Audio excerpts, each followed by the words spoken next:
갈라디아서 4장 1절에서 7절까지 다 같이 합독합니다. 내가 또 말하노니 유업을 이을 자가 모든 것의 주인이나 어렸을 동안에는 종과 다름없어서 그 아버지가 정한 때까지 후견인과 청지기 아래에 있나니 이와 같이 우리도 어렸을 때에 이 세상의 초등 학문 아래에 있어서 종로를 하였더니 때가 참에 하나님이 그 아들을 보내사 여자에게서 나게 하시고 율법 아래서 나게 하신 것은 율법 아래에 있는 자들을 속량하시고 우리로 아들의 명분을 얻게 하려 하십니다. 너희가 아들이므로 하나님이 그 아들의 영을 우리 마음 가운데 보내사 아빠 아버지라 부르게 하셨느니라. 그러므로 내가 이후로는 종이 아니요 아들이니 아들이면 하나님으로 말미암아 유업을 받을 자니라. 아멘. 기도합니다. 하나님 아버지 감사합니다. 이 시간 성령 하나님 함께해 주시고 우리 진유 공동체 모든 구성원들이 유업을 이을 자로서 약속을 받은 자로서 그에 합당한 삶을 살아나갈 수 있도록 도와주시옵소서. 하나님의 명예를 땅에 떨어지지 않게 우리의 삶이 언제나 하나님의 영광이 되는 삶이 될 수 있도록 우리의 삶이 예수 그리스도 드러내는 삶 될 수 있도록 아버지여 역사하여 주옵소서. 감사드리며 살아계신 예수 그리스도의 이름으로 기도합니다. 아멘. 감사합니다. 오늘 또 예배 함께 하신 모든 여러분들 감사합니다.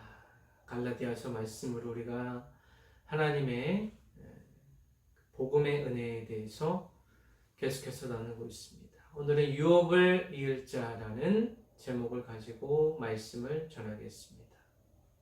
그래서 이 신앙생활, 이 믿음생활이라고 하는 것은 하나님의 선행 은총에 의하여서 하나님의 그 약속에 의하여서 시작이 되었습니다. 하나님의 그 계획하신 말이 시작이 되었고 구약시대에 율법을 주시고 또 신약시대에는 예수 그리스도를 우리에게 허락하시고 그 예수 그리스도께서 약속하신 성령 하나님 의지하여 이 시간, 이 시대를 우리가 우리의 인생을 살아가게 되는 줄로 믿습니다.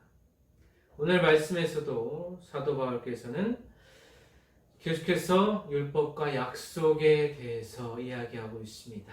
1절 말씀을 보니까 내가 또 말하노니 유업을 이을 자가 모든 것의 주인이나 어렸을 동안에는 종과 다름이 없어서라고 이야기하고 있습니다. 내가 또 말하노니 라는 것은 바울 사도께서 새로운 이야기, 새로운 진술을 시작할 때 앞서 언급된 사건에 대한 부연 설명을 할 때 이렇게 자주 쓰이고 있습니다.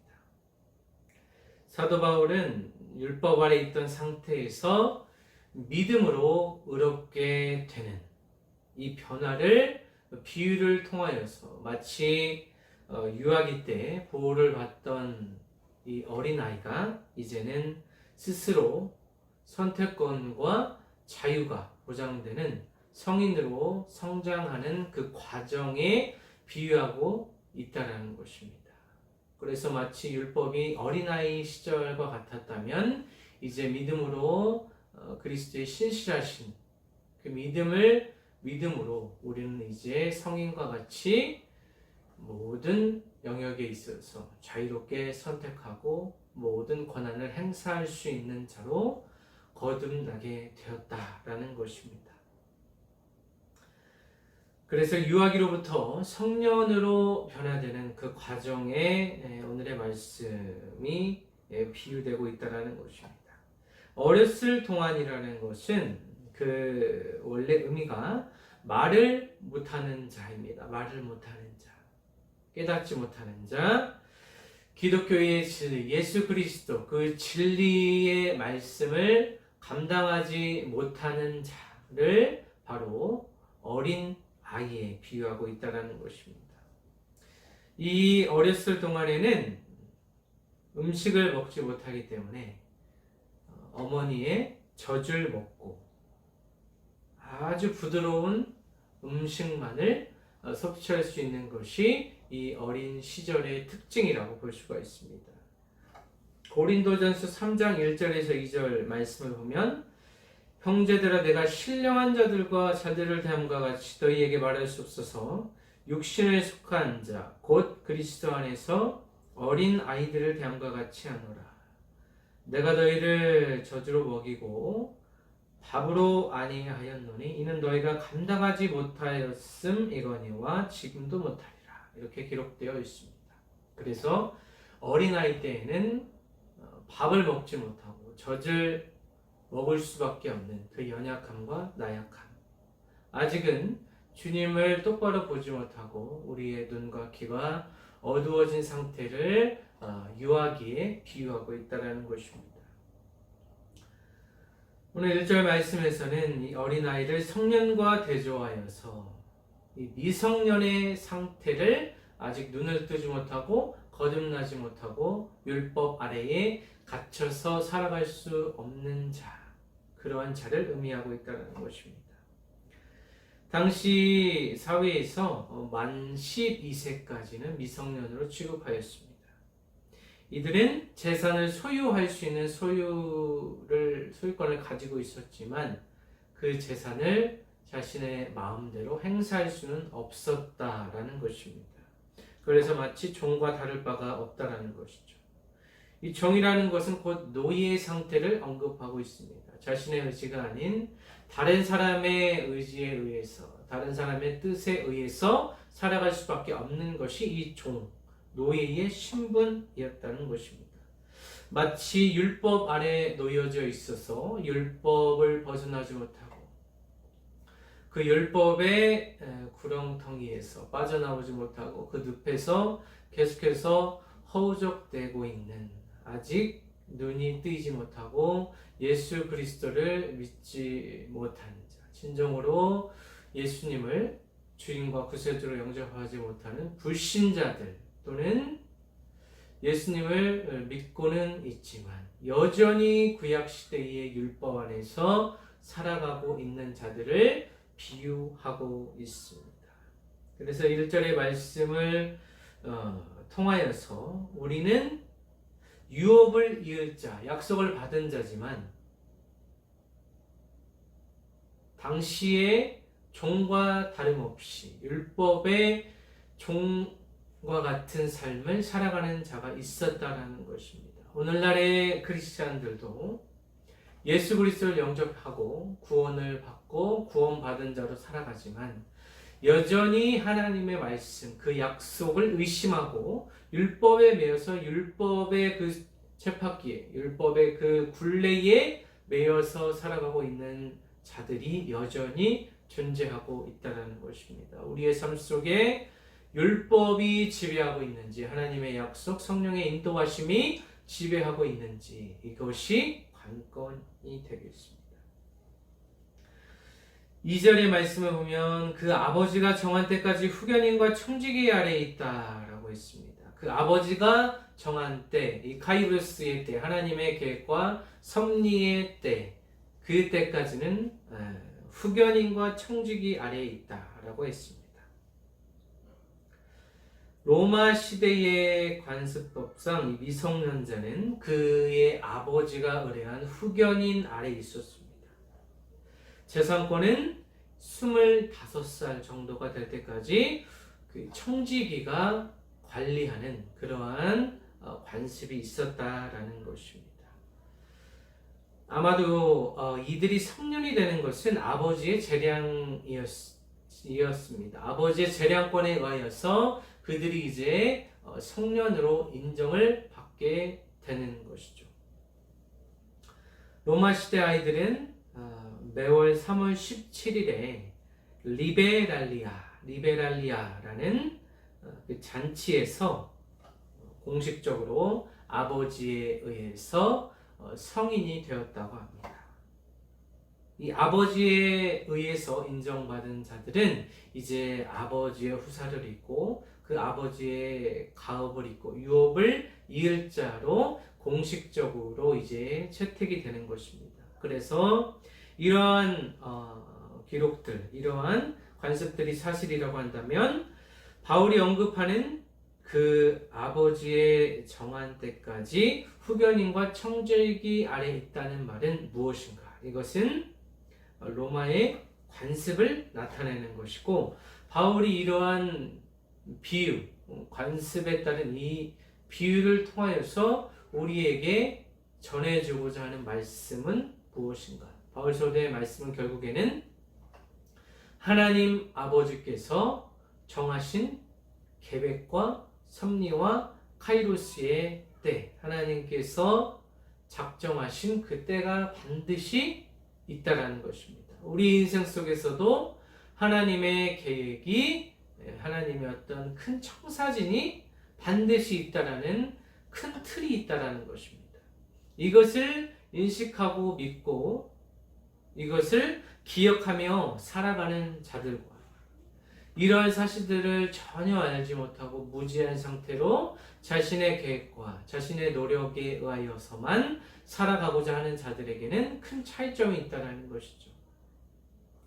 하나님의 그 계획 안에 들어가 있는 자들, 그들의 삶이 훨씬 더 평탄하고 때로는 고단하고 고뇌의 현장에 있을지도 모르지만, 그 고난과 번뇌 속에서도 결국에는 하나님의 열심으로 그 계획을 성취해 나가고 계신다는 그 약속을 믿는 자들의 삶이 반드시 승리의 길로 보장받는다라는 것입니다.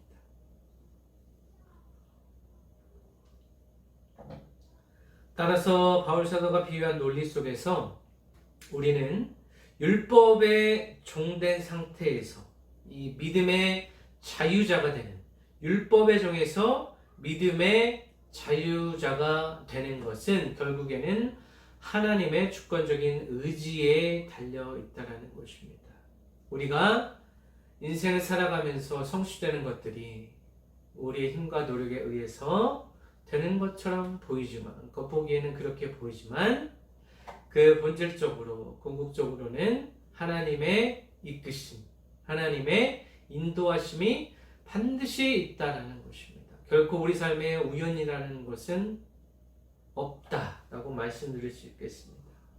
하나님께서 공중에 나는 새, 또 들에 있는 들꽃도 하나님께서 먹이시고 입히시는 것처럼 우리 삶도 마찬가지로 하나님의 주권적인 역사 가운데 우리의 모든 삶이 하나님의 인도하심을 받아야 될 줄로 믿습니다. 그러한 인생이 가장 평탄한 길이고, 그러한 인생이 하나님께서 가장 원하시는 길이기 때문에 우리의 인생길을 주님께서 항상 보살펴 주시고 인도해 주시고, 또 그 가운데 때로는 좌절이 있을 수도 있고, 때로는 실망 가운데 살아갈 수도 있고, 우울하고 낭망이 되는 그런 현실 속에 살아갈 수도 있지만, 끝까지 인내하고 그 가운데 절제하고 하나님을 계속해서 찾고 바라고 구하는 자들에게 하나님께서 풍성한 은혜를 내려주셔서 그 모든 역경과 고난을 헤쳐나갈 수 있는 힘도 허락하여 주신다는 사실을 반드시 기억하시기를 바랍니다. 그래서 후견인과 이 청직이라는 것은 어린아이를 책임지고 또 가문의 재산을 관리하는 자로 우리가 생각할 수가 있습니다. 사도 바울이 초등교사보다, 우리가 앞서 살펴보았던 초등교사보다 더 구체적이고 법률적인 지위를 가진 자들을 비유하고 있다는 것이죠. 이 자들, 또 이러한 자들의 관리를 받는 이 어린아이는 율법 아래에 매여 있는 자들이 어떠한 상태인가를 강조하고 있다는 것입니다. 당시 갈라디아 교회를 와해시키고 분열시켰던 이 유대주의자들이 강조했던 바, 이들이 스스로 하나님의 자녀라고 생각할지라도 그들은 율법에 매여서 청지기와 후견인에게 마치 매인 자들과 같은 삶을 살아갈 수밖에 없다라는 것이고, 실제적인 권한은 없고 실제의 권한은 없고, 이제는 참 자유를 누리지 못하는 마치 미성년자와 같은 상태로 살아갈 수밖에 없는 것이 율법 아래 놓인 자들의 삶이라는 것입니다. 자신의 의지에 의해서, 자신의 노력과 경험에 의해서 살아가는 자들, 그 자들의 종말, 그 자들의 결론, 그 자들의 이제 결말이 어떠한지를 분명히 보여준다는 것입니다. 많은 사람들이 자신의 의지에 의해서, 자신의 노력에 의해서, 경험에 의해서, 능력에 의하여서 살아가고자 하지만 언젠가는 그 자들이 쌓아올린 바벨탑은 하나님의 입김으로 무너지게 돼 있다는 것입니다.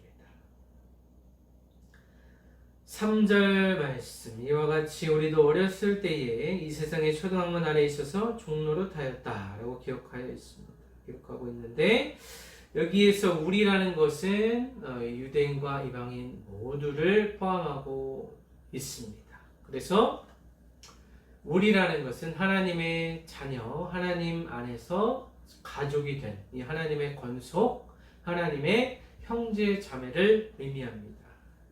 이 모든 형제 자매들이 어렸을 때에, 그리스도가 오시기 전에 율법 아래에 있을 때는 초등학문 아래에 있었다라고 기록하고 있죠. 어렸을 때라는 것은 계속해서 말씀드리지만 어린아이와 같이 미성숙한 시기이고 모세의 율법 아래에 있는 자들, 모세 율법이 유효하던 시기를 살아가는 자들을 의미하고 있습니다.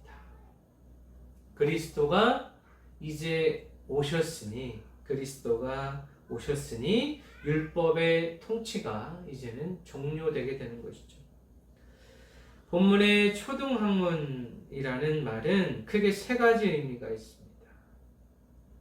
첫 번째, 헬레 사회에서 세상을 구성한다고 여겨지는 네 가지 요소, 물, 불, 흙, 공기 등을 뜻하는 것으로 사용되었고, 두 번째는 점성술에서의 천체 숭배. 이 점성술은 별자리를 가지고 이제 점을 치고 미래를 예측하는 학문이라고 볼 수가 있는데, 이 당시에 초대교회 당시에 유대교의 영향을 받은 영지주의자들이 혼합주의적인 신비 종교를 만들면서 하늘과 땅의 모든 공간에서 존재한다고 믿는 모든 영들과 천사들을 가리키는 단어로 쓰였다고 합니다.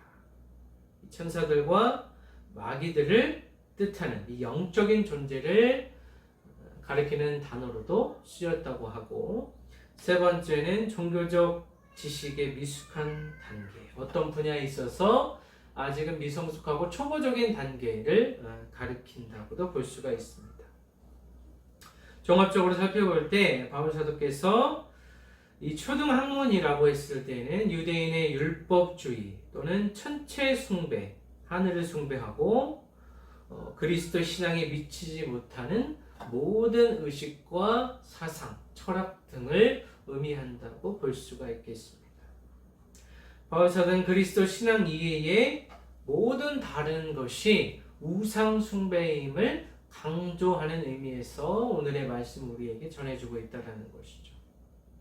그래서 그리스도의 복음, 이 복음이라는 진리가 어떤 면에서는 단순하고 굉장히 심플하기 때문에 복잡하고 당시 사회의 풍조를 이끌어갔던 당시 철학에 비해서는 단순하고 아주 간단한 진리라고 받아들여질 수 있는 그런 요소가 있었습니다. 그래서 다른 사상과 비교했을 때 그리스도의 복음의 위상이 인간적인 이성적인 이러한 판단에 의하여서 폄하되는 경우가 있었다는 것이죠. 하지만 이 복음이라는 진리는 굉장히 심플하면서 단순하면서 또 모든 사람이 받아들이고 또 그 복음을 받아들인 자들은 성령께서 함께 하시기 때문에 율법의 차원을 넘어서는 삶의 수준의 그런 양상을 우리가 살아낼 수 있다라는 것입니다. 결론적으로는 율법 아래에 있는 모든 것들은 결국에는 죄의 문제와 율법은 죄와 직결되는 통로라고 볼 수가 있습니다.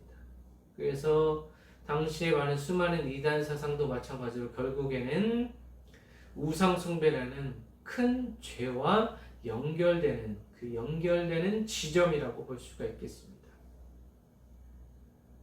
그리스도께서 이 죄와 연결되는 지점, 모든 줄기들을 다 절단시키기 위하여서, 뿌리 뽑기 위하여서 그리스도께서 우리에게 오신 것입니다.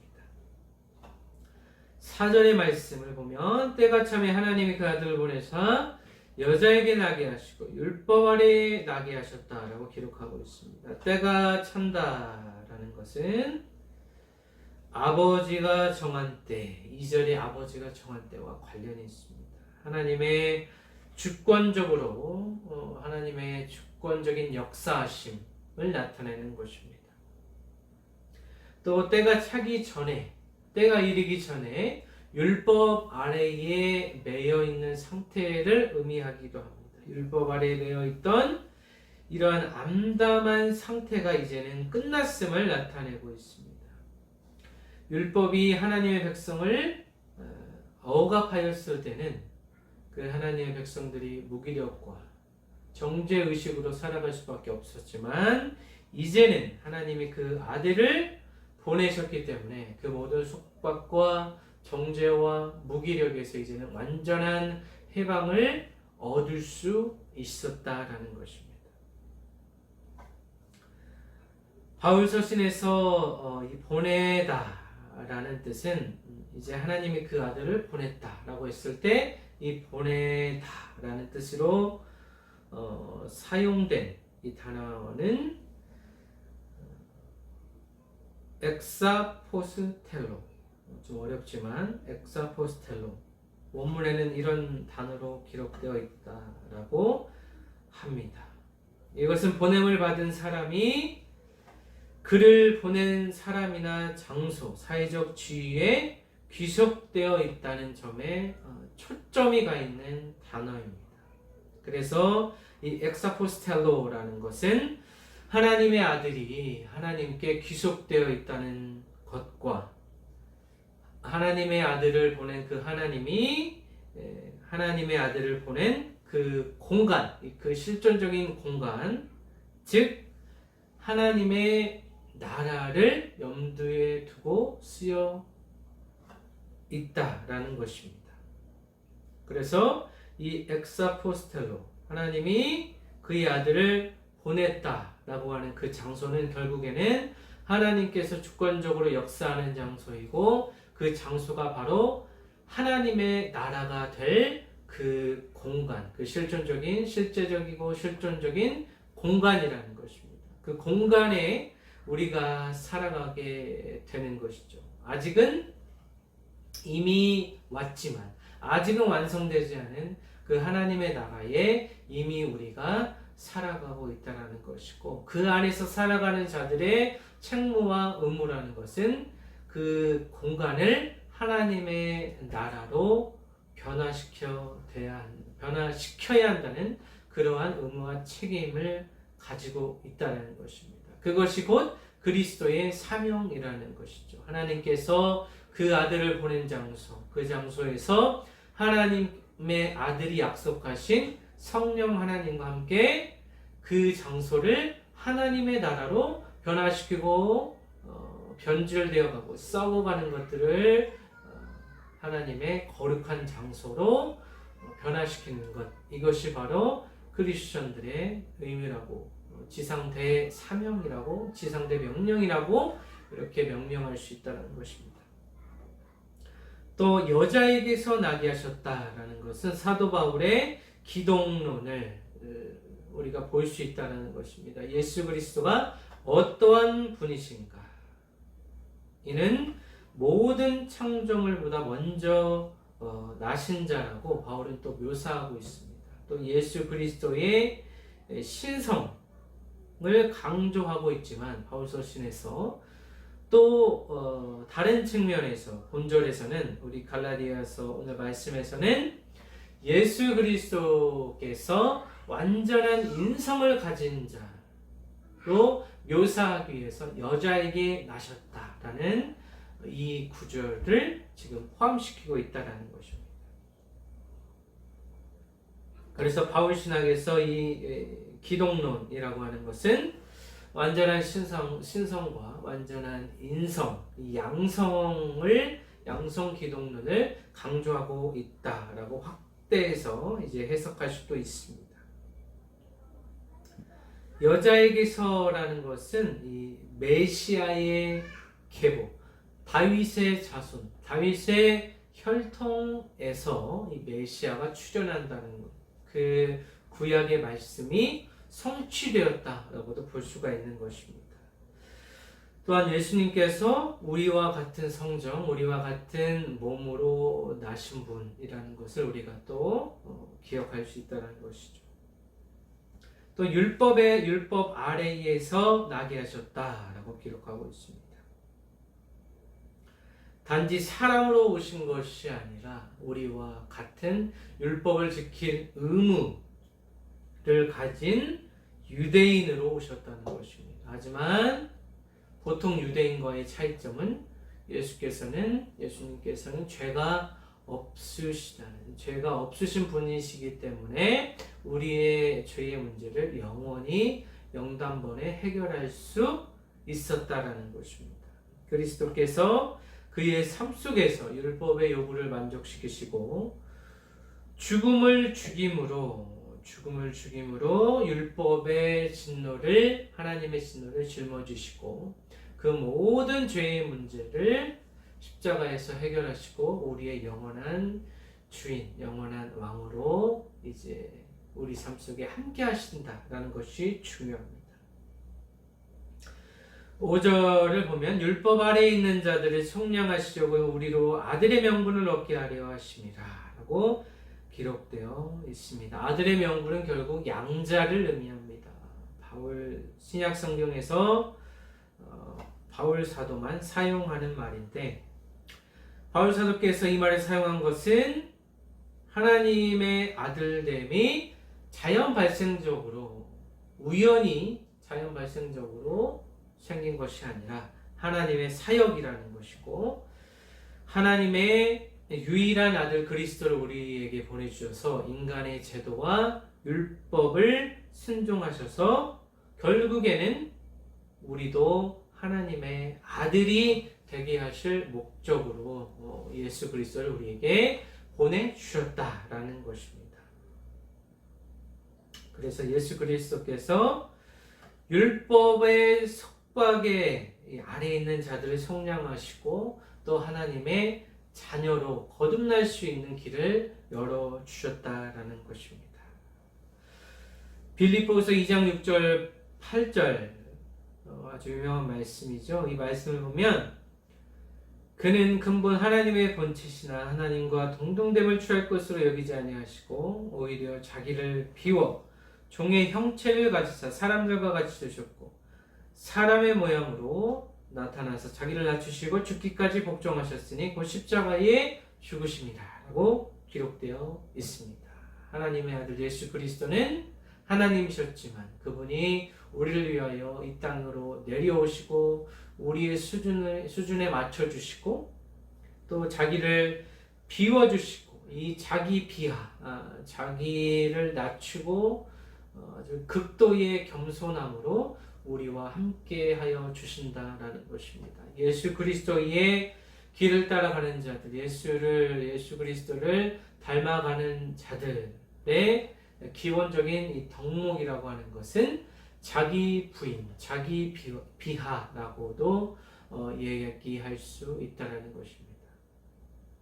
그래서 예수님을 믿고 따라가는 모든 신자들, 모든 믿는 자들, 크리스찬들에게 요구되어지는 것, 그리고 자연적으로 그 성품이 예수 그리스도의 성품으로 변화되기를 간절히 소망하는 자들에게 있어서 필수적인 요건이라고 하면 빌립보서의 말씀과 같이, 오늘 본문의 말씀과 같이 하나님과 같아지려고 하는 이 교만을 버리고 겸손의 자세로 자기 비와 자기 비움의 자세로 살아갈 때에 그 진정한 신앙의 정수를 맛볼 수 있다는 것입니다.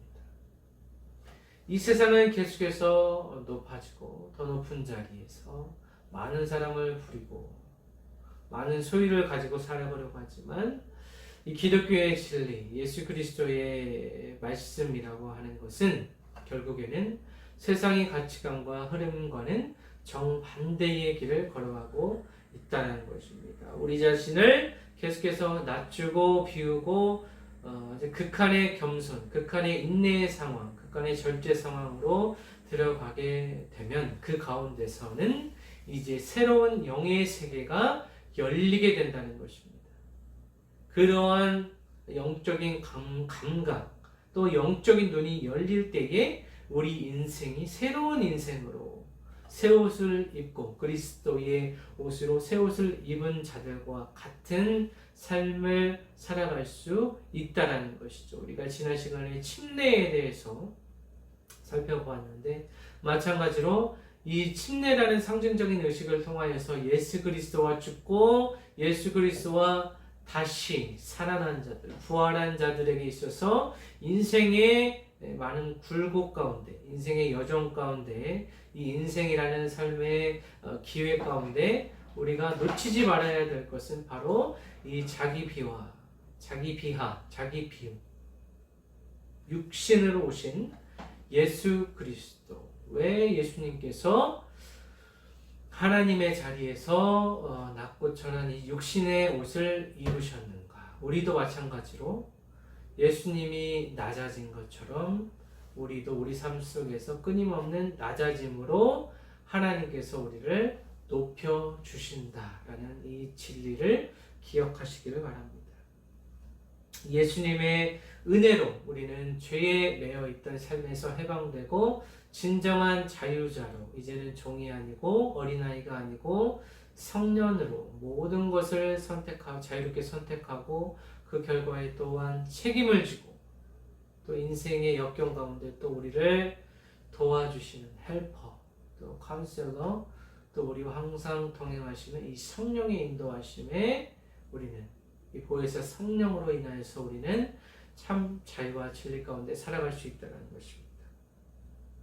그래서 우리는 하나님의 자녀로 입양이 되었고 하나님의 양자로서 살아가는 모든 자들에게는 하나님의 명예를 반드시 지켜야 되고 그 하나님의 이름을 더럽히지 말아야 됩니다. 그래서 거룩한 삶의 자세로 또 말씀을 육화시키는 그 삶의 자리에서 우리는 끊임없이 그 말씀과 함께 성령님과 함께 살아가야 될 줄로 믿습니다.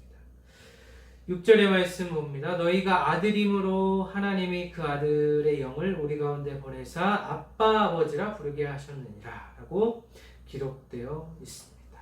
6절은 성령의 임재 가운데 성령과 함께 살아가는 자들은 하나님이 이제는 하늘에 계신 먼 곳에 계신 그런 분이 아니라 아빠와 같이 친밀한 관계, 자신의 모든 속사정을 나누고 자신의 모든 삶의 문제를 나누고 그분께 공급받은 양식으로 그분께 공급받은 능력으로 살아가는 자들이 바로 크리스천들이라는 것입니다.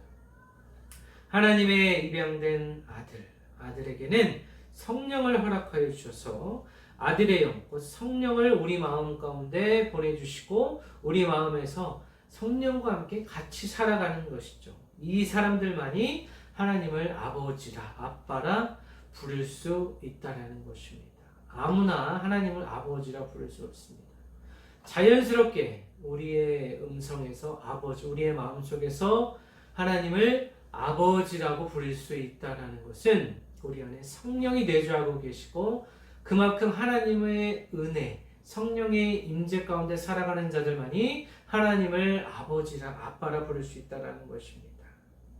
우리가 하나님의 아들됨을 확신할 수 있는 것은 바로 성령이 함께하고 계시고 아들의 영이 증거하기 때문입니다.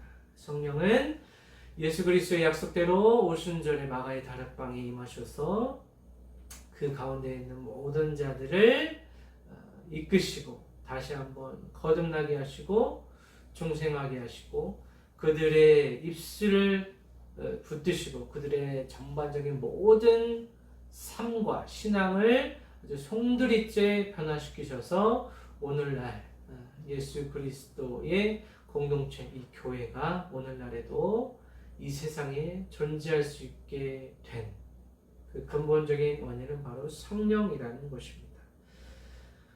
구약 시대의 이스라엘 백성들은 하나님의 이름을 감히 입에 올리지 못했습니다. 그만큼 거룩하게 생각하고 하나님의 이름을 대체하는 많은 용어들이 있었죠.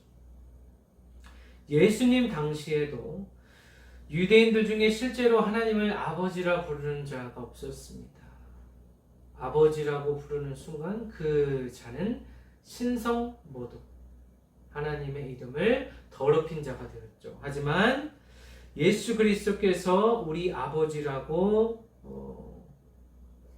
불렀을 때 당시 사회에서는 예수님을 신성모독이다 이렇게 이야기했습니다. 당시의 시대적인 상황과 맥락에서는 당연한 결과였습니다.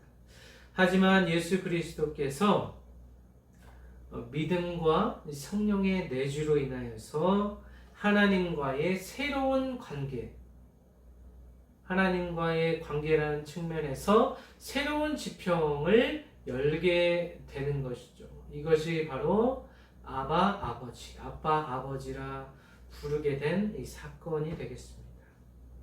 아빠라는 것은 아람어로 아버지라는 뜻인데 탈무드에 의하면 아기가 태어나서 가장 먼저 하는 말이라고 합니다. 제일 먼저 배우는 말이라고 합니다. 어린아이가 아빠라고 하는 것처럼 아버지를 더욱 친근하게 부르는 표현이죠. 바울 사도는 이 말을 사용하고 있습니다. 아빠, 아버지. 우리와 하나님과의 관계가 어떠한 관계인지를 살펴볼 수 있다는 것입니다. 아주 가까운 사이에서 아주 친밀한 관계에서 사용할 수 있는 단어. 우리가 이 아빠 아버지를 부른다라는 것은 공표한다는 것이죠. 큰 소리로 외치고 진심 어린 이 외침과 부르짖음을 통하여서 더욱더 하나님과 하나가 되는 합일의 경지에 이르게 되는 그 과정 속으로 그 여정 속으로 들어가게 되는 것입니다.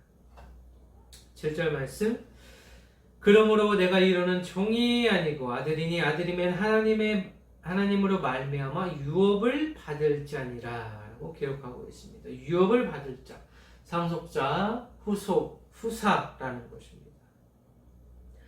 종과는 반대되는 개념이고 하나님의 특권을 누릴 수 있는 자유자의 개념으로 우리가 살펴볼 수 있습니다.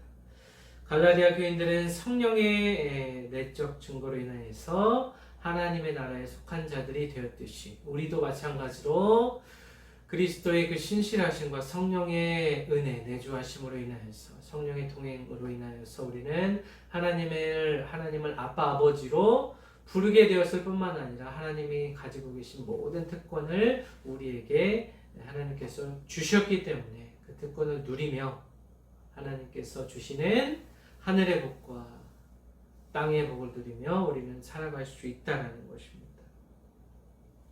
하나님으로 말미암았다라는 것은 이 독자들로 하여금 그들의 양자됨, 그들의 아들됨이 결코 자신의 행위나 공로가 아니고 모든 것이 하나님의 은혜임을 상기시키는 말씀이 되겠습니다. 말씀을 맺습니다. 바울 사도는 계속해서 우리에게 소망과 확신을 심어줍니다. 너희들은 더 이상 종이 아니고 노예가 아니고 하나님의 아들이고 하나님을 아빠라고 부를 수 있는 자격을 갖춘 자다. 하지만 그러한 자격마저도 하나님의 은혜라는 사실을 우리가 기억해야 될 줄로 믿습니다. 오늘 말씀에서 우리가 알 수 있는 신앙의 관건, 믿음의 관건은 바로 성숙의 여부입니다. 미성년자의 삶과 같은 그런 신앙을 살아가고 있는지, 아니면 모든 권리와 권한을 행사할 수 있는 성년의 삶을 살아가는 성숙한 믿음으로 우리가 이 땅을 살아가고 있는지, 우리가 어린아이와 같은 삶을 살아가는지, 장성한 분량으로 성장한 성년의 삶을 살아가고 있는지 우리는 뒤돌아봐야 될 줄로 믿습니다. 하나님의 약속을 받은 자로 살아가는지, 유업을 받을 자로서의 삶을 살아가고 있는지, 올바른 믿음으로 살아가고 있는지 자신의 신앙을 점검해야 될 줄로 믿습니다. 이 가운데 그리스도인에게 가장 중요한 것은 성령의 인도하심을 받느냐 받지 못하느냐, 이것이 관건이 되겠습니다.